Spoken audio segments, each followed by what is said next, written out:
Sunday அதுவுமா cycle எடுத்துக்கிட்டு வெகு தூரமாக போகலான்னு சொல்லிட்டு பிளான் பண்ணேன். பார்த்தா சைக்கிளில் காற்று கம்மியாக இருக்குது. சரி, இந்த காற்று கம்மியாக இருக்கிற சைக்கிள் எடுத்துக்கிட்டு வெகு தூரம்லாம் போக முடியாது. பக்கத்தில் இருக்கிற டவர் பார்க்கு போயிட்டு கொஞ்ச நேரம் நல்லா நடந்துட்டு அதுக்கப்புறம் வீட்டுக்கு வந்துடலாம் அப்படின்னு சொல்லிட்டு பிளான் பண்ணி போனேன். மாங்கன்னு மிதிச்சு எப்படியோ டவர் பார்க்குக்கு போய் சேர்ந்துட்டேன். என்னோட சைக்கிளுக்கு ஒரு நல்ல இடமா பார்த்து கம்பத்தோடு சேர்த்து லாக் பண்ணிட்டேன். ஏன்னா என் சைக்கிள் எக்காரணத்துக்கு கொண்டு திருடு போகக்கூடாதுல்ல, அதுக்காக தான். வந்த உடனே கொஞ்ச நேரம் நடக்க ஆரம்பித்தேன். அதுக்கப்புறம் கொஞ்ச நேரம் ஓட ஆரம்பித்தேன். அப்படியே ஒரு ரவுண்டு முடிச்சிட்டேன். வீட்டில் கூப்பிடும் போது வரலன்னு சொன்ன என் பொண்டாட்டி திடீர்னு சர்ப்ரைஸாக வந்து நிற்கிறா. சரி, நானும் உங்கள் கூட நடக்க வரேன் அப்படின்னு சொல்லிட்டு, சரி வாங்க 2 பேரும் இதுக்கப்புறம் ஜோடியாக நடப்போம்னு சொல்லிட்டு நடக்க ஆரம்பிச்சிட்டோம். பாருங்க கைஸ், என் ஒய்ஃப் வந்து ஜாயின் பண்ணிட்டாங்க. நான் வரதுக்குள்ள நான் ரவுண்டு ஃபுல் ரன்னிங் எடுத்துகிட்டு வந்துட்டேன். நீச்சு பயங்கரமாக இருக்குது. சக்ஸஸ்ஃபுல்லாக டவர் பார்க்க என் முன்னாடி ஒரு ரவுண்டு எடுத்துட்டா, நான் 2 ரவுண்டு எடுத்துட்டேன். என்ன கேட்டால் ஒரு 10 ரவுண்டு எடுத்தால் தான் நான் இங்கேருந்து நவரலான் இருக்கேன். டைம் என்ன ஆகுது பாருங்க, 6:57, 7 o'clock வச்சுங்க. 8 o'clock வரையும் நான் இங்கே நடக்கலான்னு முடிவு பண்ணிக்கிறேன். ஆமாம், புரியுங்களாங்க, 8 o'clock வரையும் நடக்கலான்னு முடிவு பண்ணியிருக்கோம். ஆக்சுவலாக நான் வந்து இவ்வளோ நேரம் ஜாப் பண்ணுவேன். இவ்வளோ நேரம் 1 hour ஓடிட்டு தான் இருந்தேன்.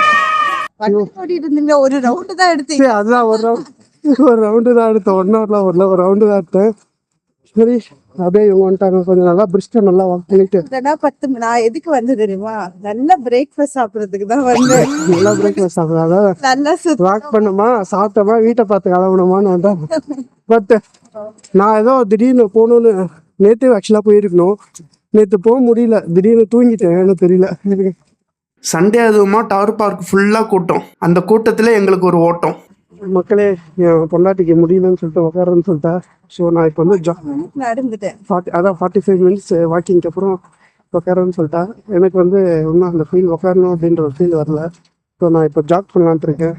எப்பவுமே வீட்டுக்குள்ளேயே வந்து செவத்தை பார்த்துக்கிட்டே ட்ரெட்மில் பண்ணுறது வந்து ஒரு மாதிரி இருந்தது. இங்கே டவர் பார்க்கில் வந்து சுற்றி நடந்த மாதிரியே ஆச்சு. மொத்தமாக வேடிக்கை பார்த்துக்கிட்டே நடந்த மாதிரியே ஆச்சு. சின்ன வயசுலேருந்தே நம்மளுக்கு வேடிக்கை பார்க்கறதுனா ரொம்ப பிடிக்கும் இல்லையா, அதே கதை தான். அதுக்கப்புறம் மாங்குன்னு சில பல ரவுண்டுகள் எடுத்ததுக்கப்புறம் என் பொண்டாட்டி ரொம்ப டயர்ட் ஆயிட்டாங்க. எனக்கு கொஞ்சம் எனர்ஜி இருந்தாலும் அவங்களுக்கு நான் சப்போர்ட் பண்ணோம் இல்லையா, அதுக்காக நானும் இதோட என்னுடைய வாக்கிங் அண்ட் ரன்னிங் வந்து ஸ்டாப் பண்ணிவிட்டு அவங்க கூட கொஞ்சம் நேரம் ரெஸ்ட் எடுத்துட்டு அதுக்கப்புறம் இந்த டவர் பார்க்கில் 2-3 ஃபோட்டோஸ்லாம் எடுத்துக்கிட்டு நாங்கள் டிஃபன் சாப்பிட்றதுக்கு வெளியே போகலான்னு சொல்லி முடிவு பண்ணியிருக்கோம். ஸோ இப்போ டிஃபன் சாப்பிட்றதுக்கு முடிவு பண்ணி பக்கத்தில் இருக்கிற நம்மாச்சி கிச்சன் ஹோட்டலுக்கு வந்து வந்திருக்கோம். இங்கே வந்து பார்த்தீங்கன்னா மினி டிஃபன் 2 பேருமே ஆர்டர் பண்ணியிருக்கோம். ஸோ சாப்பிட்டுட்டு இதுக்கப்புறம் இங்கேருந்து டைரெக்டாக வீட்டு தான். அவ்வளோதான் காய்ஸ், என் பொண்டாட்டி வந்து இப்போ தான் நான் முறையாக சைக்கிள் ஓட்டுறதை நேரில் பார்க்குறாங்க. இதோட இன்றைக்கான விலாக் முடிஞ்சுது. இதே மாதிரி இன்னொரு மினி விலாகில் உங்களை வந்து சந்திக்கிற வரையும் பாய்.